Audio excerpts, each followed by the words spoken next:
amri wa bil qudrati bisani wa pertama kita panjatkan puji syukur kita kepada Allah Subhanahu wa taala yang telah memberikan kita kesempatan, kesehatan, mudah-mudahan hadir di kelas kita ini. Tidak lupa kita sampaikan salam, rangkaian sholawat kepada junjungan kita Nabi besar Nabi Muhammad SAW. Allahumma sholli wa sallim ala alihi. Semoga kita mendapatkan syafaatnya di akhir zaman. Saya hormati Bapak Bagus Ramadi yang dikarenakan ada kegiatan tidak dapat hadir di kelas kita hari ini, dan yang saya banggakan teman-teman sekalian. Jadi tujuan kami di sini untuk menyampaikan hasil dari diskusi kami mengenai kurban dan akikah, yaitu tentang hal-hal seperti definisi, tata cara, hukum dan lain-lain. Tapi sebelum kami masuk ke dalam pembahasan, dengan kami memperkenalkan diri terlebih dahulu. Pertama, saya mau mengucapkan mubarak selaku moderator dan presentator terakhir. Saya Hamzah selaku presentator.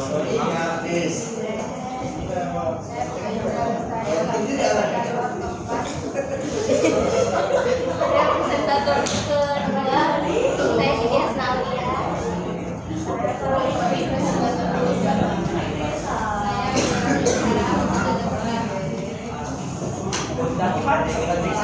Baik, langsung saja masuk ke dalam pembahasan.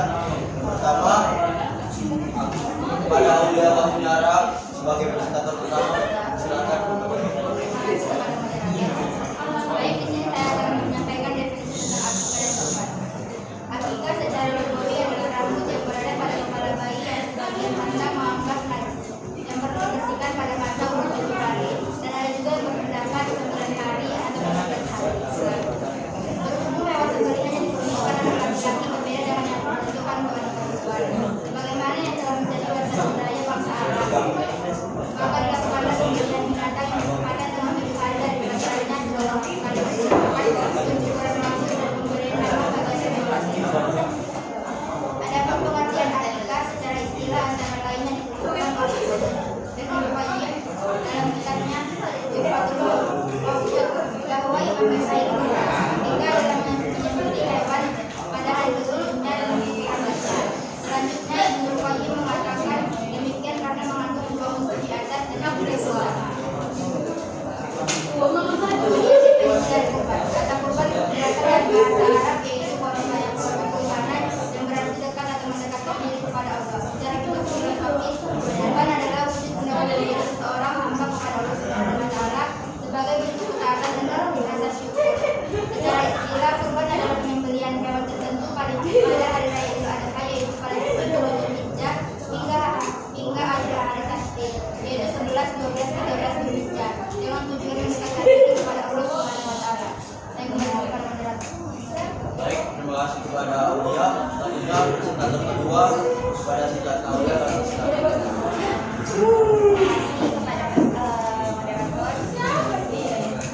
Dalil tentang akikah. Para ulama menyebutkan bahwasannya ada banyak hadis yang menjelaskan perihal akikah, diantaranya adalah An Salman bin Amir bin qala sami'tu Rasulullah sallallahu alaihi wasallam yaqulu qa'alulam ya'budu wa ahliku an zaman wa amirku anhu anda. Artinya dari Salman bin Amir ad-Dadi, dia berkata Rasulullah sallallahu alaihi wasallam bersabda, akikah dilaksanakan karena kelahiran bayi, maka sembelilah hewan dan hilangkanlah semua gangguan darinya. Hadis riwayat Bukhari. Hadis lainnya seperti An Samurah bin Junadir anna Rasulullah sallallahu alaihi wasallam kullu ghulamin rahina bi amrikatin tusbahu anhu yawma sabi'i wa yahlamu wa yusamma. Artinya dari Samurah bin Jundab, dia berkata Rasulullah sallallahu alaihi wasallam bersabda, semua anak bayi ditergadaikan dengan akikahnya yang pada hari ke-7-nya disembelih hewan, diberi nama dan dicukur rambutnya. Hadis riwayat Abu Dawud. Pada firman Allah dalam surah Al-Kautsar tentang kurban, fasholli li rabbika wanhar, artinya maka laksanakan sholat karena Tuhanmu dan berkurbanlah. Di dalam hadis dinyatakan idza dakhala al-'ashru wa 'indahu adhiyatu yuridu an yudahi fala ya'khudanna sya'ra wa la yaqlimanna kufura.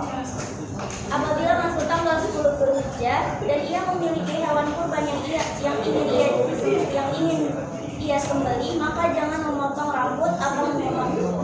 Hadis riwayat Muslim nomor 192. Terima kasih kepada Saudara Yang Mulia. Selanjutnya kesempatan ketiga para Bukhari silakan. Dari sini saya menjelaskan tentang hubungan akikah dan kurban. Berikut ini yang hubungan akikah. Orang-orang yang telah istri orang yang telah nikah memberikan kurban jatahnya. Selanjutnya yang kurban. Ialah orang yang berkurban hewan kurban menyembelihan niat dan menyembelihan sebagian daging. Saya kembalikan pada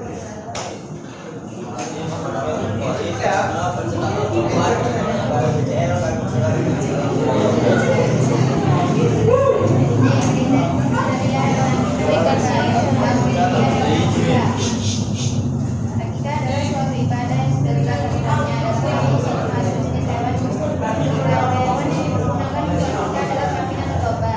Tidak diperuntukkan jenis hewan yang lain meskipun ukuran besar atau lebih enak dagingnya. Sementara untuk jenis kambing boleh kambing atau domba jantan dan betina.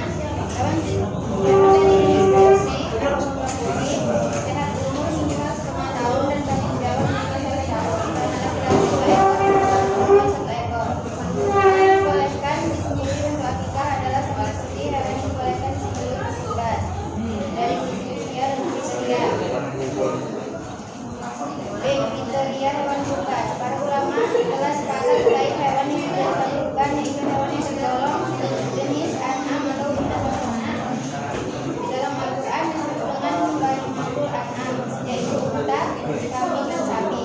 Dalam surah Al-Hajj ayat 44 Allah berfirman, dan sesungguhnya umat telah kami syariatkan penyembelihan kurban. Supaya mereka menyebut nama Allah atas rezeki yang telah diberikan kepada mereka berupa hewan ternak. Dari ketiga jenis hewan ternak di atas terdapat 3 pendapat ulama terkait urutan hewan yang lebih utama untuk dijadikan kurban. Yaitu yang pertama menurut ulama Syafi'iyah, Hanabilah, Zahiriyah dan sebagian ulama Malikiyah, hewan yang paling utama untuk dijadikan kurban adalah unta, sapi, dan kambing. Yang kedua menurut ulama Malikiyah, hewan yang paling utama dijadikan kurban adalah domba atau kambing, lalu sapi, kemudian unta. Yang ketiga menurut ulama Hanafiyah, hewan yang paling utama dijadikan kurban adalah hewan yang paling baik dan paling banyak dagingnya. Saya kembali ke kepada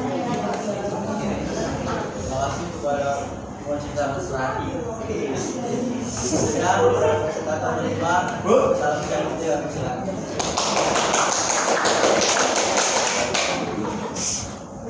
Tata cara pelaksanaan akikah dan kurban. A. Tata cara pelaksanaan akikah. Akikah melibatkan 3 kegiatan utama yang dilaksanakan bersamaan, yaitu menyembelih hewan, mencukur rambut bayi, dan memberi nama pada bayi. Dasar pelaksanaan ini bersumber dari hadis Rasul, bagaimana riwayat dari Samurah bin Jundub yang menyatakan bahwa setiap anak tergadaikan dengan akikahnya dan dilakukan pada hari ke-7 setelah kelahiran, termasuk menyembelih hewan, mencukur rambut, dan memberi nama. Namun, mengingat kesulitan dalam melaksanakan ketiga hal tersebut secara bersamaan, urutannya biasanya dimulai dengan menyembelih hewan, lalu mencukur rambut, dan terakhir memberi nama. Satu, menyembelih hewan akikah. Bisa harus kadang dan hewan diikat agar tidak tergerak. Kedua, hewan dibaringkan dengan lambung kiri menempel tanah, kepala menghadap selatan, dan menyembelih menghadap kiblat. Baca doa sebelum menyembelih, menekan pisau ke leher hingga hewan saluran pernapasan dan makanan terputus. Menyembelih bisa dilakukan sendiri atau diwajibkan kepada orang lain. Dua, mencukur rambut bayi. Dilakukan dengan membaca basmalah dan mencukur seluruh rambut kepala bayi secara gundul dari sisi kanan ke kiri.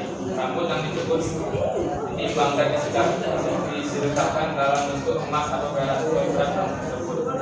Tiga, memberi nama. Nama anak Rasulullah baik dan bermakna positif. Beberapa nama yang disebut adalah Abdullah, Abdurrahman, dan nama lain. Dilarang memberi nama yang berbau penghormatan atau penghamban kepada selain Allah, seperti Abdul Isa atau Abdul Awam. B. Tata cara pelaksanaan kurban. Penyembelihan hewan kurban harus pada waktunya. Hewan yang disembelih di luar waktu kurban maka tidak menjadi hewan kurban, tetapi tidak hewan sembelihan biasa yang bagian dagingnya sebagai dosa biasa. Waktu penyembelihan mulai dari 10 Dzulhijjah setelah waktu sholat Idul Adha dan sudah melewati kadar waktu yang cukup untuk melaksanakan sholat Idul Adha dan dua khutbah sampai dengan perakhiran hari tasrik, yaitu terbenamnya matahari pada tanggal 13 Dzulhijjah.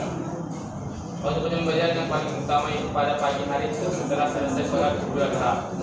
Pada dasarnya syarat menyembelih hewan kurban sama dengan syarat menyembelih hewan di luar kurban, yaitu menyembelih harus seorang muslim atau Muslimah.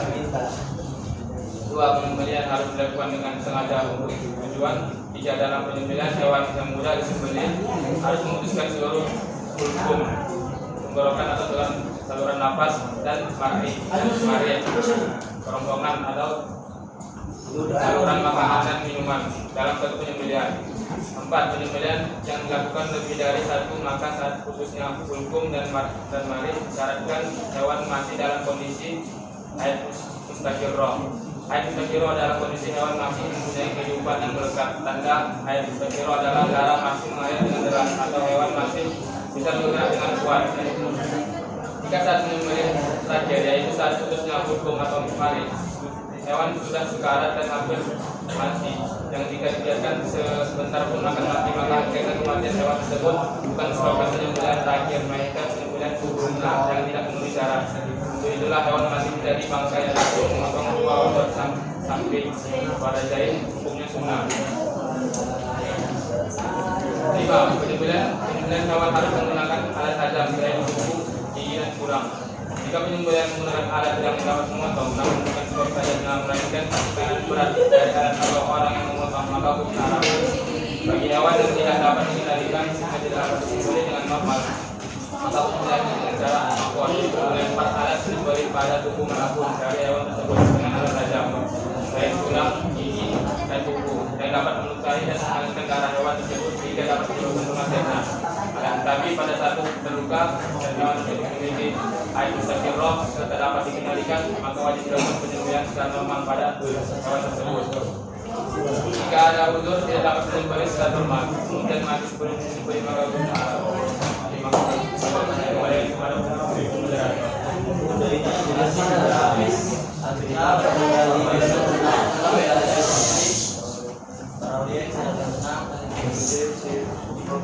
Itu persamaan dan perbedaan akikah dan kurban. Pertama ada persamaan akikah dan kurban, yaitu dari cara pelaksanaannya. Kurban dan akikah pada dasarnya memiliki sejumlah persamaan. Keduanya sama-sama termasuk pada yang digunakan melalui penyembelihan hewan ternak. Dan yang kedua ada tujuan yang hikmah. Akikah dan kurban pada akikah memiliki persamaan dalam tujuan yang hikmah. Sedangkan tadi keduanya merupakan perkara yang disyariatkan sebagai sarana untuk mendekatkan diri kepada Allah Subhanahu wa taala. Kedua adalah ketika jenis hewan, baik ahli Islam maupun kurban sama-sama merupakan hewan yang kedua adalah hukumnya akikah dan kurban sama-sama memiliki kesamaan dalam hal hukum, yaitu sama-sama dipandang sebagai ibadah sunnah muakkad. Lalu ada perbedaan akikah dan kurban. Pertama ada waktunya. Kurban hanya dilaksanakan pada waktu tertentu yang sudah ditetapkan syariat, setelah pelaksanaan tahun syariat hingga berakhirnya hari tasrik pada tanggal 30 Sedangkan waktu pelaksanaan akikah lebih fleksibel karena disunahkan pada hari 7 setelah kelahiran seorang. Lalu ada latar belakangnya. Kurban memiliki latar belakang sejarah yang jelas, yaitu berangkat dari kisah Nabi Ibrahim alaihissalam yang diperintahkan Allah untuk memilih putranya ketika diganti dengan hewan yang besar sebagai penyembelih tadi. Sedangkan akikah memiliki latar belakang yang berada dengan kelahiran seorang anak. Syariat akikah ditetapkan sebagai bentuk rasa syukur orang tua atas dan bulan besar disebutkan Allah Subhanahu wa taala. Barisan hewan ternak dalam kurban. Pilihan hewan ternak lebih beragam selain kambing, dan juga menggunakan sapi maupun unta. Ekor kambing hanya berlaku untuk satu orang, sementara sapi kita dapat memakai untuk 2 orang sekali.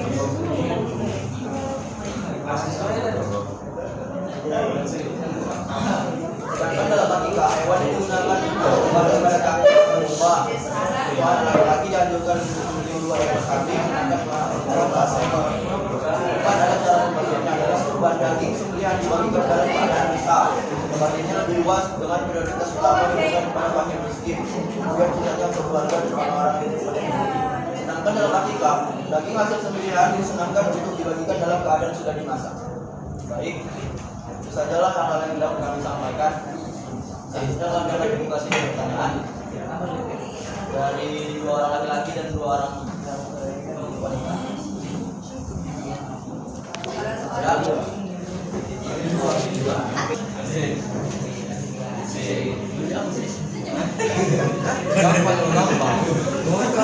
Tradisi yang mungkin. Tiga. Dua lagi. Lagu lama ini. Bulan ya? Saya dapat kami sampaikan dan kurang lebih mohon maaf kalau Allah dimanapun. Bila itu walidaya.